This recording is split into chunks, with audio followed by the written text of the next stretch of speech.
Alright, so you're very much privileged because ordinarily you don't get to see the judge dressing the defense lawyer.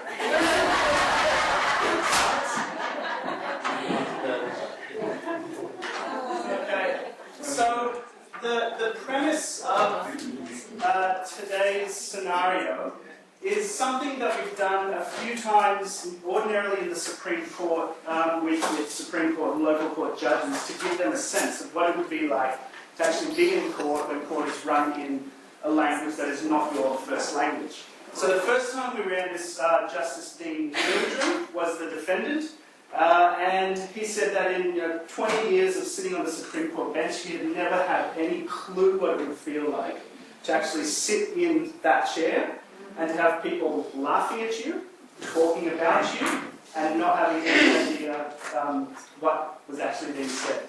So we've run a few scenarios over the years. This scenario is slightly different because we are going metaphorical, we are going abstract, because this is the year of Indigenous languages.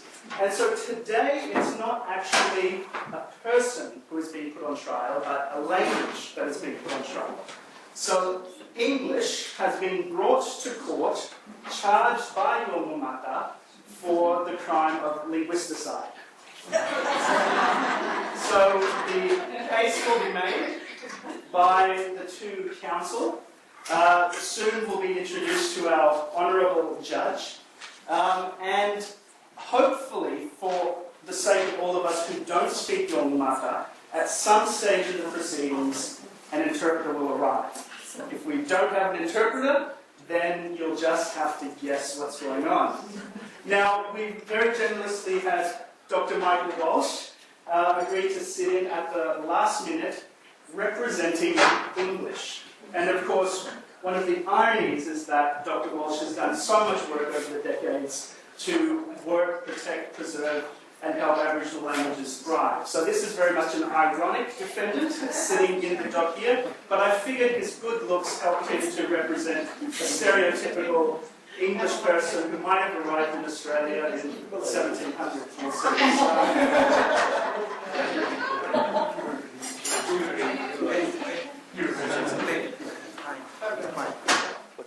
There's 2 seats here if you want. Close board.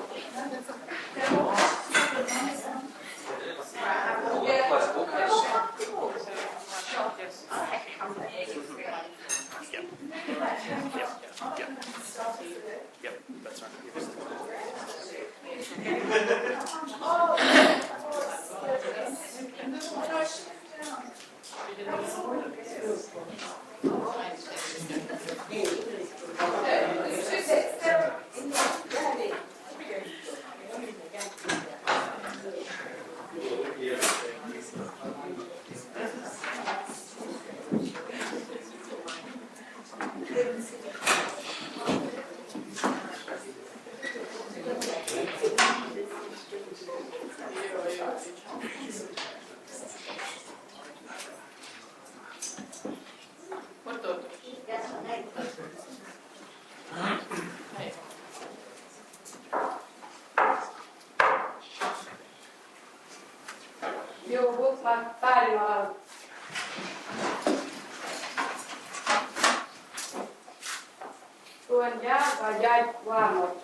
Marie, English grade. You want to Australian grade. Mr. English, study. Mr. English, Katherine Gymnapur. Black. Daddy. Mr. English, Katherine Punaya Gymnapur Mala. Rally di Matina Prungalwang Alil Nang Tunamio. Bade-bade na pung ni matta mala. Yung mga na pung ni bade-bade. Tiyak mala. Nat ganito nga.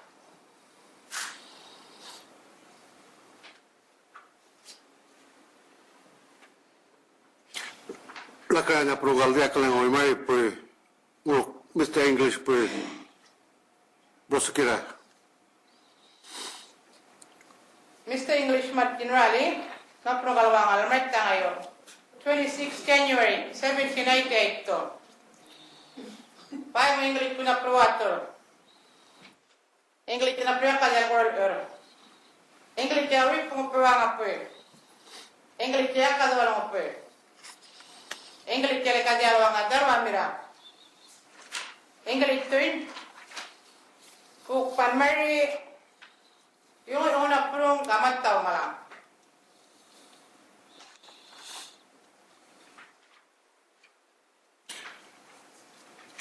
Tikay wan ano ni nga pre, ngitulak ka na progal English pre.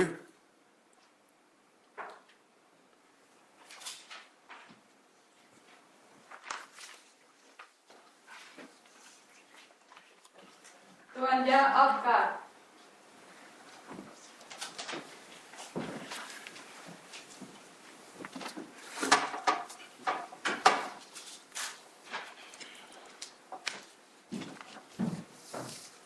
Tao nitu dia orang udur pen lakam. Sorry, mate. Speak English? What type of English do you speak? Oh, mate, I speak Australian English. Mulai ur kali gamat tao na na ni itu Australian English wanga. Yo, hara. Ma wo. Do you know what they're saying? G'day, mate. I'm your interpreter. My name's Jester. And I'll interpret everything you say straight and proper. Okay? Cheers, you speak my language. And I'm not on your side, and I'm not on their side. I'm in the middle, okay? Oh, yeah? And everything that I hear today, I won't tell anybody. I'll keep it a secret. Okay, no worries. And also, I will say everything that you say. Oh, like even if I swear or something? Yep. If you swear, mate, fair dinkum, mate, I'll swear too. Let's see how it goes. Yun eh. Who are you? My name's Oka. Ngayon niya ko ka. Ano mo yun eh? Where you from, mate? Oh, I live in Tiwi. Tiwi pingaradol. Ya karang aktuan ni kanina. Aktuan ano mo yun eh? I didn't stay where you're stopping, mate. I said, where were you born? Oh, born? Born. That hospital over there. Muna balay na, which Billmore? Wala dalawa nga na eh. So, where were you born? Like the name of the place? Oh, Darwin. Darwin. Na pwede may English ko. What do you know about English? Well, I speak it, so I reckon I can tell you about it. Wang nga nalika, ka ngayon nga berikayon, nga natudaw, urupan, English po. Na English na walang angkon Martin Raleigh, 1798 to. Was English asked to come here in 1788? Oh, no. Paano? Na madiyal mattakan muran. Kung ngay ba yung English? Kanam yan ngay may bala mattakan mura doon. How many languages were here prior to English arriving, and how many languages are there now? Oh, why would you ask me? But I don't know, maybe like 250 languages? But, you know, I reckon most of them probably not spoken much today. Yak ka nga naman actually mag 250, darok pala, girmak pala litabay, ngun tengun bala darwa miridole darok malawa nga. Lakang dakol, na pwede English ya witi-witi matta. Why is the English language all mixed up? I thought it was the right way round, but, so whatever we're talking about, we put that person, that subject first, and then we say the thing that they're doing, the verb, and then we put the object at the end. Makes sense to me. English da ma kumurudal, darok panan gunaraw. Ka muro mo ni ulandon subject, pala object verb na ka pingoy liur na wanga ngatiling muni yurta kanaka ngrembung. Laka da kalmuni English yung korin S. Nakili kalmuni din. That little letter in English, S, what does that do? Oh, like when we added on the words, yeah, that makes it mine, or like yours. Muringi, ngarakot un mirale, murikede, nakot ni patangon. Pala na konwarta mo. Like ownership. Yeah, it means that I own it, it's mine. Nakun ngarakot un mirangaraka. Napuro nga yun mo jagali mo. Siya ka napili mo ni Auning. Andiyan nga liwangan, napuro niya Auning. In Yolmo, we don't own things, we belong to things. You should just add S on the end, it'll fix it.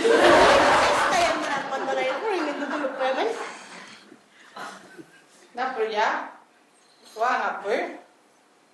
Kawangan napuro. We come from the land, and the land is us. Ngai napuro nga yaro ngor. Kapapur kor. Napuro maingi yul ko napuro kajaka. Kayo napuro do kajaka. In our law and our kinship system, we know who we look after and who look after us. Tambah ina pelikanin na warpam or. We live together and we are part of everything.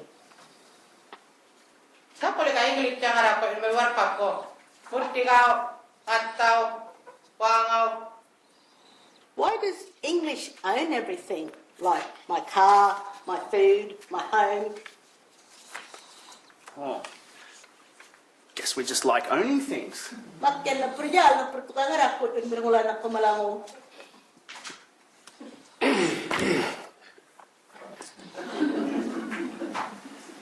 Punggawa ang para kigulmang dipelja ulan na ngatul yan datu ta berkait ngula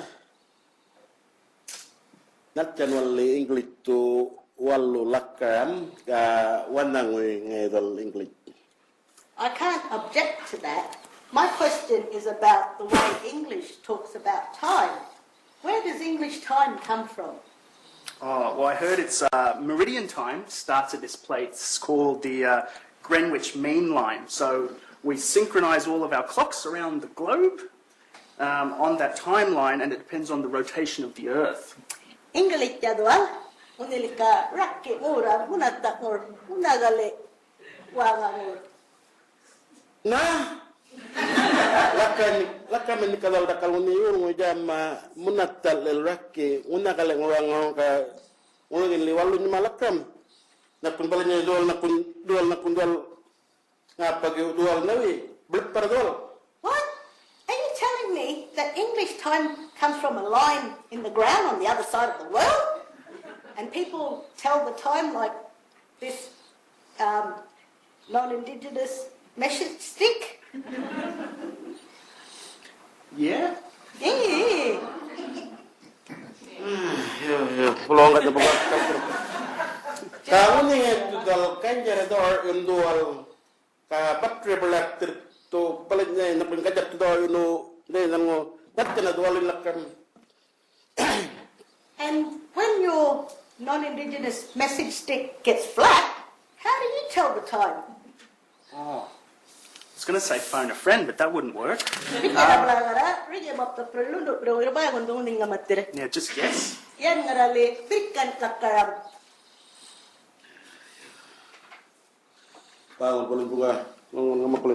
No more further, Your Honour.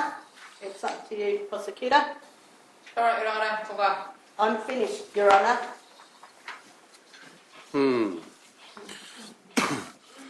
Tuan yang ada maraman galing akul dawo katon yang ada merangal Mr. English name buku koranan ngai. Now I have heard both sides of the story. I have found Mr. English guilty on all charges. Why English? Ngatul ginungan ini ngalten namalikawan nga. English, keep your word order tipong aja, kurpan itu na puro wallo, na puro tuno pa yung modele, na tinili kawanga. From this day forward, give us more time to straighten our words. Margo, turbaki uni apostrophe S. Stop using apostrophe S. Yakadol man mak itu kalalkal tirya bican, kawan angir jamritir. It's not good to be greedy and selfish. Yakin gibulu mata malabung irakungung. Don't kill more languages. Hey, English is a really good language. You want to learn more about it, eh? English na magmataro full of the English ko. Bilingual education itu paling ni basic human right. Bilingual education is a basic human right. Why na bulu English? One more, English. Ulan ni nama betul aku ni di puna gurum gajiwar kur. Have you seen a big yellow thing in the sky? Yeah. Yo. Uli na puli kalakam wallo. We call that the sun. Uli na kuli jama, paling malik malah tulis cenwang akur. That makes shadows across the land. Pingu beliau ni doa turnele wallo, kaya ruk turnele. From the time the sun comes up right until the sun goes down. Angain ni kamu ingin malik na malakam na puro kalja, na ngayon ni yuak wallo. The shadows in the land, they tell us what the exact time is. Guru penjara nungu tu, tabu mengalami suspended sentence, guru nukagarwar.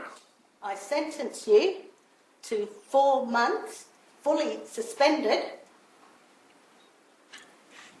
Kejuduat sudah dipengaruhi kawarang. Now get out of my courtroom.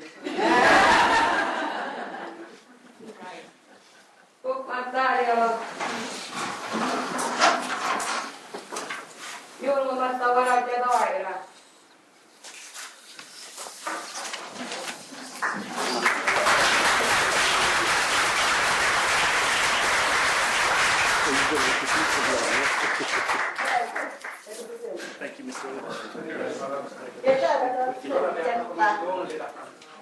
All right, well, having witnessed that, do you have any questions particularly for the court interpreters? So these interpreters collectively between them have thousands of hours of courtroom interpreting, trying to manage, much, much more difficult context than that in a cross-cultural bilingual context. So any questions to them just about their job?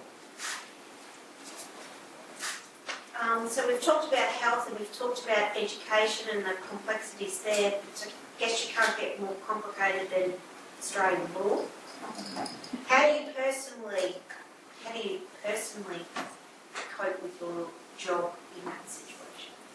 The thing that I find difficult is because Aboriginal law isn't recognised in Australian law, some of our clients may have breached a non-Aboriginal Australian law but has followed an Aboriginal law. For example, I was interpreting for a young man who had DUI charges, drinking under the influence. His mother-in-law requested that he go to the supermarket to buy her cigarettes. So he drove, according to Aboriginal law, to go and get cigarettes for his mother-in-law. He could not say no to her culturally. So he was saying, I didn't do anything wrong. My mother-in-law told me to go to the shop to get cigarettes, so that's what I did. So it was really difficult for him to get the concept, you have broken white man's law, even though you were following Aboriginal law, this is what you're being charged with. So there's just one example that I've experienced where the two laws can be confusing because two laws don't coexist. One is recognised, the other isn't.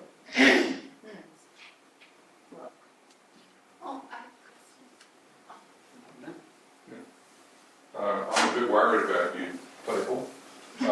What happens after the sun goes down? Can't tell the time, so you might miss out on Married at First Sight.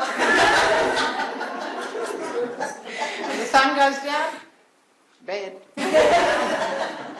tides, animals, birds. Yeah, around about 4 o'clock in the morning is when you first hear the birds start to talk. Too late for married at first sight. Stars. Things like that.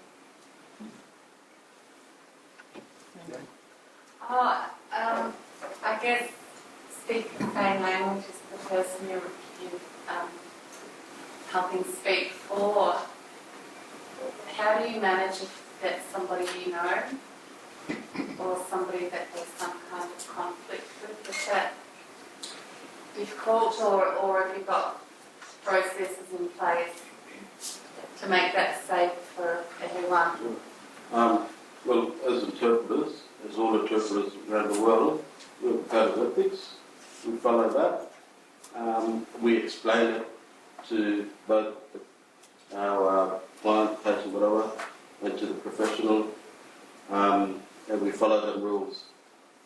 We let them know that we're not there as a relative or anything. We're there as because everyone's all related and non-related.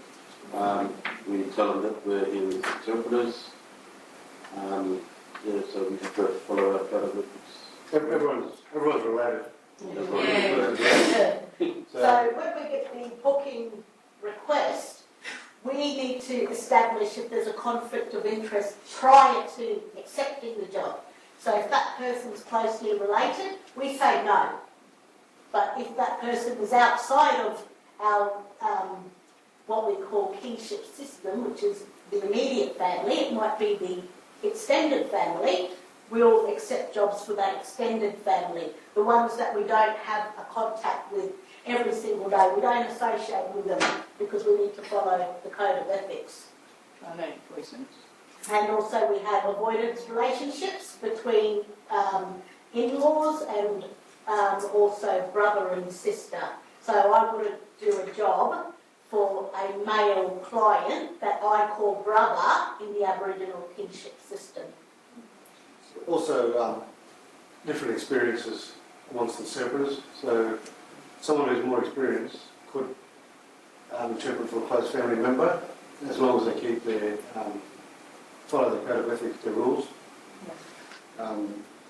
Sometimes you actually have to do a job. You know, interpreters are needed, and you'll find there are actually situations where nothing will happen if there's no interpreter. But I'm talking of serious health issues as well, like health jobs and that.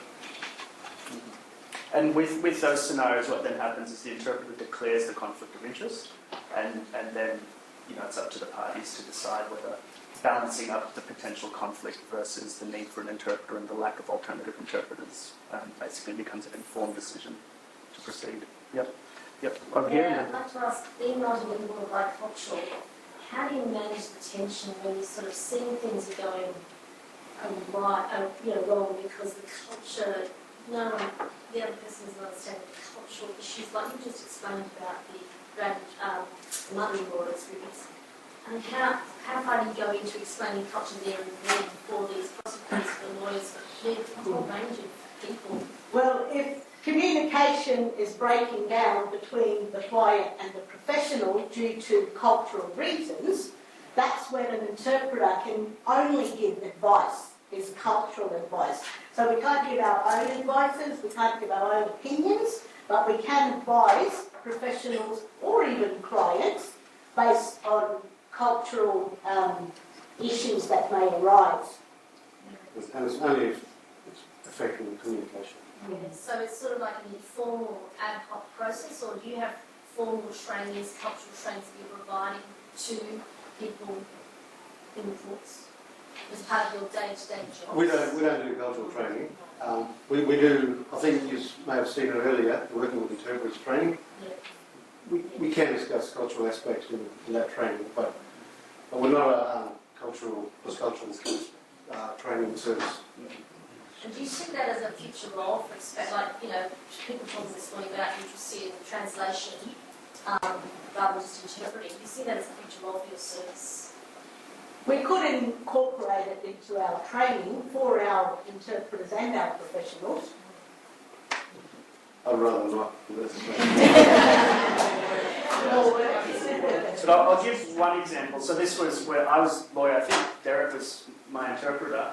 I'd asked the client a question, what your role was in a particular event, and the client just tapped his elbow. And so that's the type of scenario then where the interpreter went, well, what that means is he was involved in carrying the dead body to the funeral.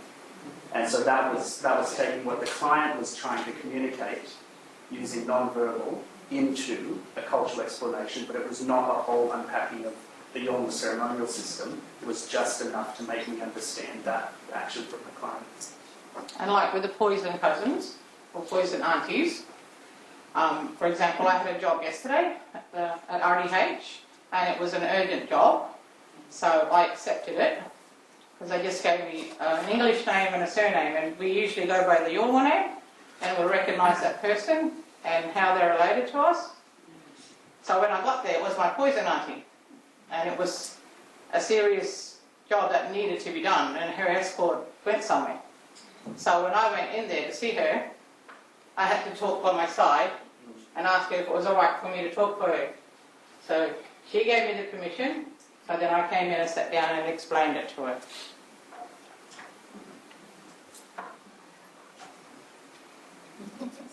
But if you have this court system, but traditionally back home amongst Yolngu people, who would be the one to speak on behalf of the defendant?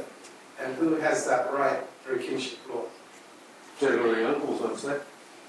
Kamaris. I'd say grandmothers, grandfathers on the maternal side, and maternal grandchildren. It depends on what the trouble is too.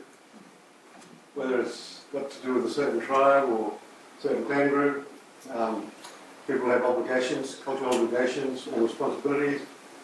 And you work out, it's worked out as who has authority over what. So there is a system already in place, you almost say? Yes, there's already a system in place.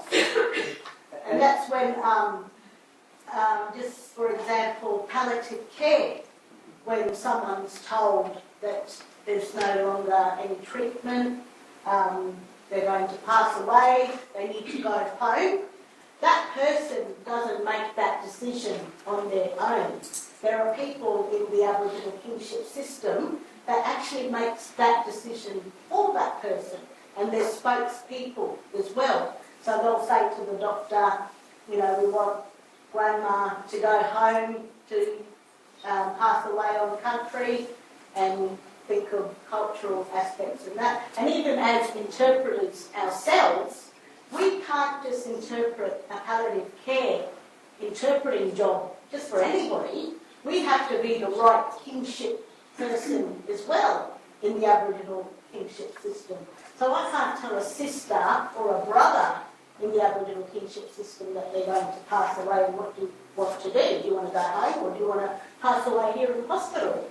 It has to be the right person to give that information, and same with the interpreters. Only a right kinship interpreter can interpret that information for the patient and their family.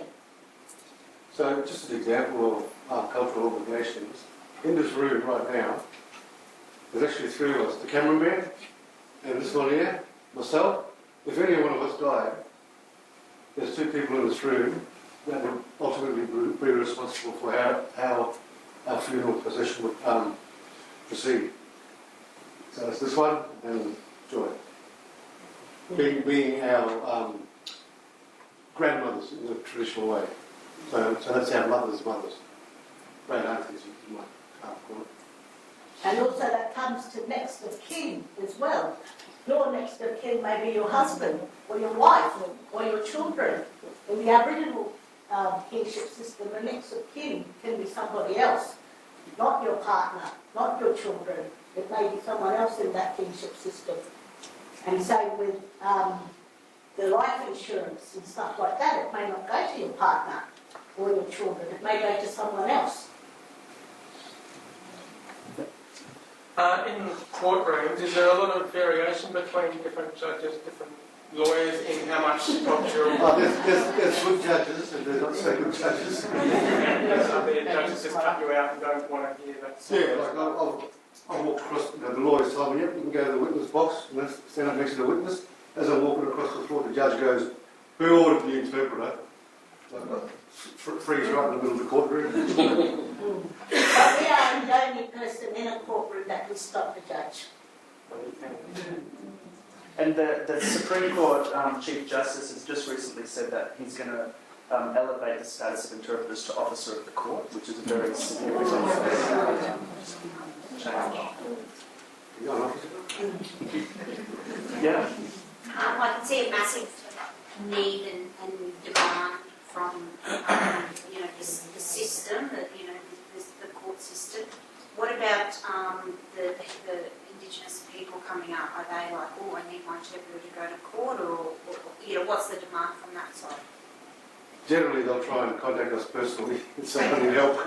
Yeah. But yeah, so obviously what we'd say is you've got to tell your lawyer. Yeah. The lawyer will be in touch with us. Yesterday I was at Casuarina and someone saw me and said, oh, I've got court next week, can you be my interpreter? I said to the person, ask your lawyer to put a booking request in to the AIS, and whoever's available will be there for you next week. So I said, just make sure your lawyer puts that request in and get them to do it now, sooner the better. So they're looking for the service before they go in? Yes, especially when it comes to legal, because legal is complicated and the language that's used in legal, the legal jargon, the words don't match the Australian standard English of words. So people know going into a courtroom can be, scary, intimidating. So they do want an interpreter to be able to hear what's going on in the courtroom in their first language. Yeah. When people request a court transcript, do they send the court transcript to the AIS to write down the Nhulunbuy or whatever language it's in, or do they have people in the court transcript office to do that? If you got an interpreter at the courtroom, the English will be written down. The English, what about the transcript? No, it's just audio recording. No transcript of the Aboriginal language. No written transcript. But sometimes defence or prosecution may ask for a back translation, so they'll send the recording in and we'll get a same language speaker to listen to the audio. It might be an electronic record of interview, for example, and we'll hear it and make sure that the interpreter was interpreting accurately and what the speaker was saying was also accurately interpreted into the English language. Do you want to Other questions? introduce everyone? Judge, let the judge do that. Judge, we don't do Alright, so what do we have here? Yeah, because you have to say the name. Okay, so we're all Nhulunbuy speakers, so when we interpret we use the Nhulunbuy language. So we've got Jennifer Baker, and she's one of our level 3 soon to be, level 4 interpreters.